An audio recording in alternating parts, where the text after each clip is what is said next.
সংকুলান সেখানে এটার পট পরিবর্তনের পর দেশের সামগ্রিক অর্থনৈতিক খাতে এখনও আসেনি সুবাতাস। এমন অবস্থায় সরকারি আয় ব্যয়, ব্যাংক খাতে সংস্কার, জ্বালানি সহ 7টি বিষয় পর্যালোচনা তুলে ধরে centre for policy dialogue CPD. Foreign exchange রিজার্ভের একটা অবনমন ঘটছিল। প্রতিবেদনে দেখা যায় চলতি অর্থবছরের অক্টোবর পর্যন্ত রাজস্ব প্রবৃদ্ধি হয়েছে 3.7%। সরকারি ব্যয়ের মধ্যে এডিবি বহির্ভূত খাতের 80%ই ব্যয় হচ্ছে ঋণের সুদ পরিশোধে। কাটেনি বেসরকারি ও বিদেশি বিনিয়োগে স্থবিরতা। এজন্য রাজনৈতিক অস্থিরতাকে দায়ী করছেন তারা। বেসরকারি বিনিয়োগ শুরুতে বলছিলাম যে গত প্রায় 1 দশক থেকে স্থবির অবস্থায় এবং এখানে বিভিন্ন ধরনের অনিশ্চয়তা, রাজনৈতিক অনিশ্চয়তা রয়েছে। পরিস্থিতি উত্তরণে দ্রুত সুষ্ঠু নির্বাচনের মাধ্যমে সরকার গঠনে গুরুত্ব দেন তারা। বলেন, অন্তর্বর্তী সরকারে সংস্কার প্রস্তাবনা বাস্তবায়ন করা নির্বাচিত সরকারের দায়িত্ব। বলছে আপনি যেমন শুনছেন দেশি বিনিয়োগ, বিদেশি বিনিয়োগ সেটা তারা করতে থাকে। কারণ বড় বড় সিদ্ধান্ত সেটা বলুন যে সংস্কারের মাধ্যমেই যে কাঠামোগত পরিবর্তন কিংবা প্রাতিষ্ঠানিক পরিবর্তন, সেই পরিবর্তনগুলো করতে গেলেও খুব একটা এগোতে পারবে না। সেজন্য নির্বাচন ছাড়া উপায় নেই এবং এটা সবার সাথে আমরাও বলছি যে নির্বাচন এবং সেই নির্বাচনের পরিবেশটা যত দ্রুত সৃষ্টি করা যায় তত তাড়াতাড়িভাবে একটা সুষ্ঠু নির্বাচন করা সম্ভব।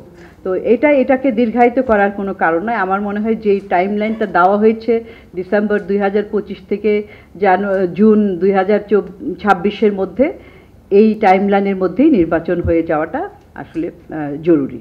সাংবাদিকদের প্রশ্নের জবাবে ডক্টর মুস্তাফিজুর রহমান বলেন, বিতর্কের মধ্যেও 3টি সূচকে বাংলাদেশের উত্তরণ হয়েছে, তাই সময় না বাড়িয়ে প্রস্তুতিতে মনোযোগ দিতে হবে। আমাদের যেসব তথ্য উপাত্ত আছে সেগুলো বিতর্ক যেগুলো আছে সেটা সাপেক্ষেও 3টি সূচকেই বাংলাদেশ কিন্তু রিভিউতে 2021 সালে যে পার্থক্য ছিল, আমাদের সারপ্লাস ছিল, সেটা কিন্তু কিছুটা কমলেও সেই সারপ্লাসটা থাকবে। সুতরাং বাংলাদেশের পক্ষে 2026-এর নভেম্বরের পরে এটাকে ডেফার করার যে যুক্তি, এটা দাঁড় করানো খুবই কঠিন হবে। কিন্তু বাংলাদেশের যেরকম যে অবস্থা, এটাতে কিন্তু বাংলাদেশের এই যুক্তিটাকে তুলে ধরা এবং যৌক্তিকভাবে এটাকে উপস্থাপন করা, এটা কিন্তু আমার মনে হয় সহজ হবে না।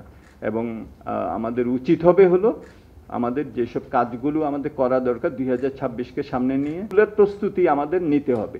কেবলমাত্র ইলেকটোরাল সংস্কার দিয়ে রাজনৈতিক সংস্কার হবে না। তো পার্টির ভিতর যে সংস্কার, সেখানে যে গণতন্ত্রায়ন, সেগুলোও কিন্তু একটা প্রক্রিয়ার মধ্যে হতে হবে। আর যত দ্রুত সম্ভব আমাদের গণতান্ত্রিক একটা প্রক্রিয়ার মধ্যে আমাদের যেতে হবে।